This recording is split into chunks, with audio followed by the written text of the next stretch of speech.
వృషభ రాశి వారికి కుజుడు రాశి పరివర్తన చేసుకున్న తర్వాత కొన్ని ముఖ్యమైన పరిణామాలు తప్పకుండా జరిగి తీరుతాయి.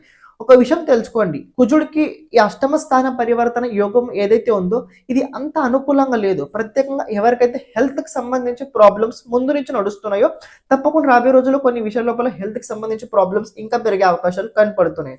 రెండో విషయం ఏంటంటే ఆకస్మికంగా ధన ప్రాప్తి కలిగే అవకాశాలు కూడా కనపడుతున్నాయి. ఎవరైతే పార్ట్నర్షిప్ లో బిజినెస్ చేద్దామనుకుంటారో రాబోయే రోజుల్లో చేయడానికి ఎలాంటి ఇబ్బంది లేదు. ఎవరైతే స్టాక్ మార్కెట్ షేర్ మార్కెట్ లోపల ఇన్వెస్ట్మెంట్ తో పాటు మార్గదర్శనం చేద్దామని అనుకుంటున్నారో వాళ్ళకు బాగుండబోతుంది. కానీ రాబోయే రోజుల్లో కొద్దిగా ఆర్థిక పరంగా అలాగే ఆరోగ్యపరంగా అంత అనుకూలంగా ఉండదు.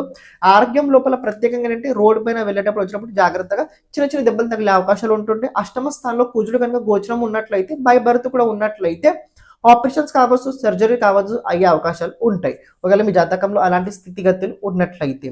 సాటర్న్ సంబంధం అష్టమ స్థానంతో ఉండడం వల్ల ఎవరైతే ప్రత్యేకంగా ఇంజనీర్ ఫీల్డ్ లోపల ఉన్నారో, ఎవరైతే ఐటీ రంగాల్లో ఉన్నారో జాబ్ లేదు అలాంటి వారికి రాబోయే రోజుల్లో మీ స్కిల్స్ తో పాటు జాబ్ వచ్చే అవకాశాలు అయితే కనపడుతున్నాయి. అది కూడా కాంట్రాక్ట్ బేస్ మీద వచ్చుద్ది. శ్రీమాత్రే నమః.